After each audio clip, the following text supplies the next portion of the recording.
महर्षि दयानंद जी के ग्रंथों में हम परमेश्वर के वेदोक्त यथार्थ स्वरूप को जान रहे हैं।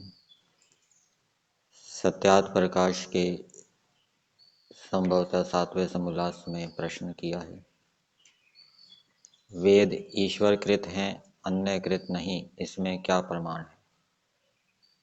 तो इसका उत्तर है, पहला, जैसा ईश्वर पवित्र सर्वविद्यावित शुभ गुण कर्म स्वभाव न्यायकारी दयालु आदि गुण वाला है, वैसे जिस पुस्तक में ईश्वर के गुण कर्म स्वभाव के अनुकूल कथन हो वह ईश्वर कृत है, अन्य नहीं।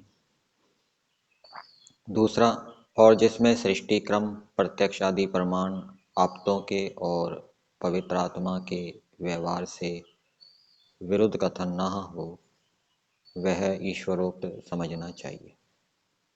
तीसरा, जैसा ईश्वर का निर्भ्रम ज्ञान वैसा जिस पुस्तक में भ्रांति रहित ज्ञान का प्रतिपादन हो वह ईश्वरोक्त है। चौथा, जैसा परमेश्वर है और जैसा सृष्टि क्रम रखा है वैसा ही ईश्वर सृष्टि कार्य कारण और जीव का प्रतिपादन जिसमें होवे वह परमेश्वरोक्त पुस्तक होता है। पांचवा, और जो प्रत्यक्ष आदि प्रमाण विषयों से अविरुद्ध शुद्ध आत्मा के स्वभाव से विरुद्ध न हो इस प्रकार के वेद हैं, अन्य बाइबल कुरान आदि पुस्तकें नहीं।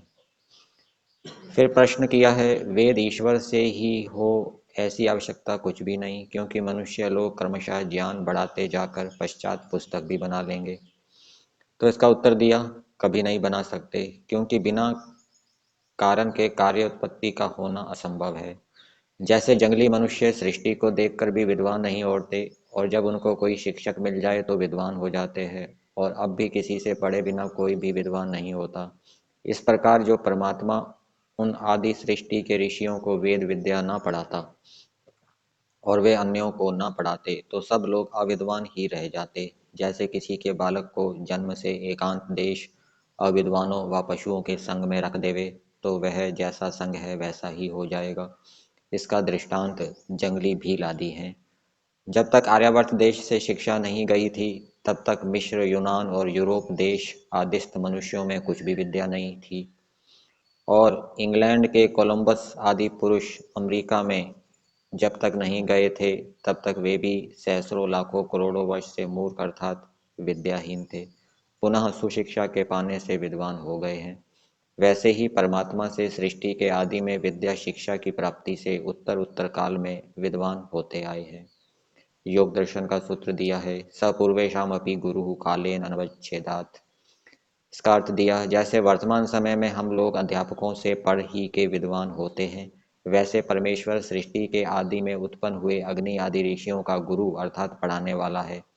क्योंकि जैसे जीव सुषुप्ति और प्रलय में ज्ञान रहित हो जाते हैं वैसा परमेश्वर नहीं होता, उसका ज्ञान नित्य है। इसलिए यह निश्चित जानना चाहिए कि बिना निमित्त से नैमित्तिक अर्थ सिद्ध कभी नहीं होता। जैसे माता पिता अपने संतानों पर कृपा दृष्टि कर उन्नति चाहते हैं वैसे ही परमात्मा ने सब मनुष्यों पर कृपा करके वेदों को प्रकाशित किया है, जिससे मनुष्य भी अविद्या अंधकार भ्रमजाल से छूटकर विद्या विज्ञान रूप सूर्य को प्राप्त होकर अत्यानंद में रहें और विद्या तथा सुखों की वृद्धि करते जाएं।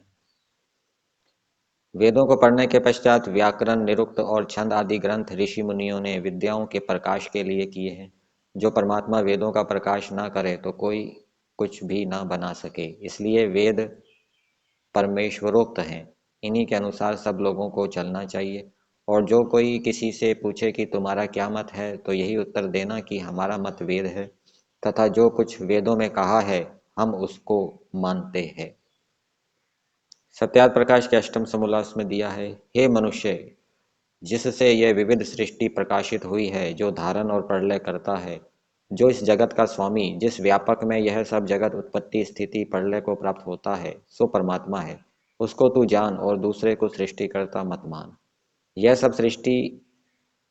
सब जगत सृष्टि से पहले अंधकार से आवृत रात्रि रूप में जानने के योग्य आकाश रूप सब जगत तुच्छ अर्थात अनंत परमेश्वर के सम्मुख एक देशी आच्छादित था।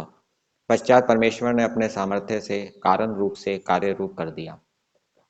हे मनुष्यों, जो सब सूर्य आदि तेजस्वी पदार्थों का आधार और जो यह जगत हुआ है और होगा, उसका एक अद्वितीय पति परमात्मा इस जगत की उत्पत्ति के पूर्व विद्यमान था, और जिसने पृथ्वी से लेकर सूर्य पर्यंत जगत को उत्पन्न किया है, उस परमात्मा देव की प्रेम से भक्ति किया करें। हे मनुष्यों, जो सब में पूर्ण पुरुष और जो नाश रहित कारण और जीव का स्वामी, जो पृथ्वी आदि जड़ और जीव से अतिरिक्त है, वही पुरुष इस सब भूत भविष्यत और वर्तमानस्थ जगत को बनाने वाला है। जिस परमात्मा की रचना से ये सब पृथ्वी आदि भूत उत्पन्न होते हैं, जिससे जीते और जिसमें प्रलय को प्राप्त होते हैं, वह ब्रह्म है, उसके जानने की इच्छा करो।